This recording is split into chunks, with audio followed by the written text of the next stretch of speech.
We're going to turn now to the war in Iran tonight. New images just coming in tonight. An Iranian drone hitting a hotel in Baghdad. Flames shooting out the windows there. And tonight, President Trump now blasting some of America's closest allies, demanding that they now help secure the Strait of Hormuz.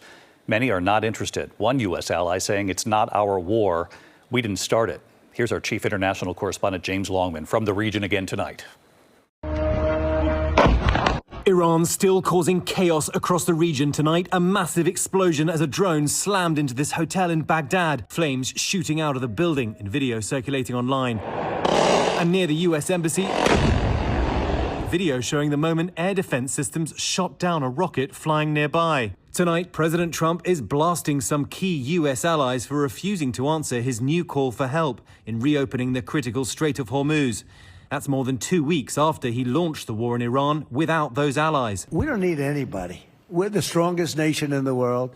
We have the strongest military by far in the world. We don't need them. Late today, the president claimed the UK was unwilling to help in the beginning. I was very surprised with the United Kingdom, because the United Kingdom, 2 weeks ago, I said, why don't you send some ships over? And he really didn't want to do it.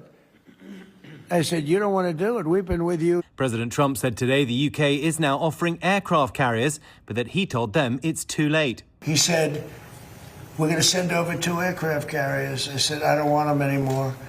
I don't want them after we win. I want them before we start.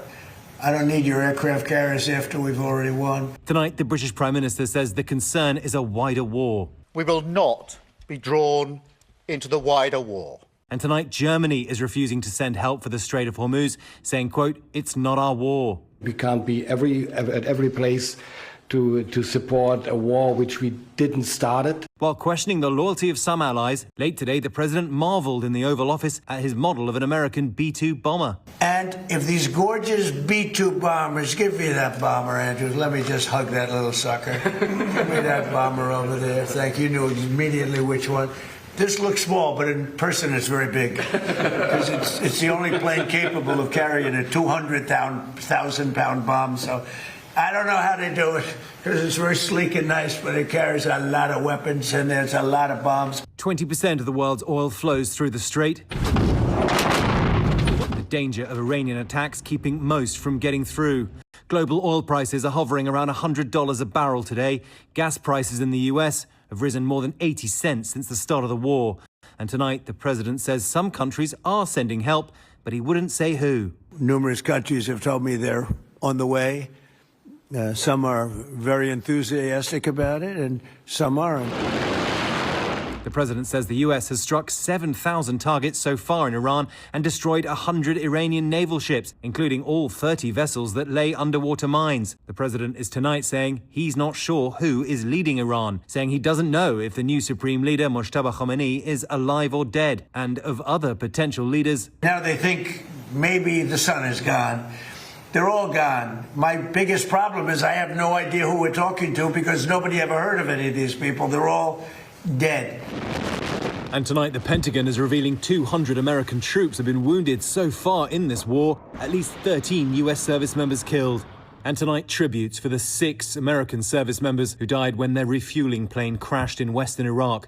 The youngest, 28-year-old technical sergeant Tyler Simmons of Columbus, Ohio. Seen here just months ago, training on the same type of aircraft that went down, a KC-135. His mother says she spoke to her son the day before he died. We actually had beautiful conversation. I was like, well, Tyler, how are you? He said, I'm good. I'm good. I'm good. He just wanted to do amazing things because he's an amazing man. 33-year-old Major John Alex Klinner from Auburn, Alabama, had just been promoted.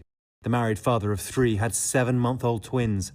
31-year-old Captain Ariana Savino of Covington, Washington. 34-year-old Technical Sergeant Ashley Pruitt of Bardstown, Kentucky, remembered as a devout wife and mother, leaving a 3-year-old daughter. 30-year-old Captain Curtis Angst of Wilmington, Ohio, and 38-year-old Captain Seth Covell of Mooresville, Indiana. Covell's wife tonight saying he was exceptional in everything he did.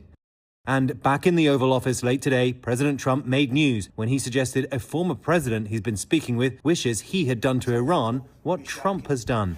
And he said, I wish I did what you did. Could have done it. Other presidents, somebody should have done it. 47 years this went on.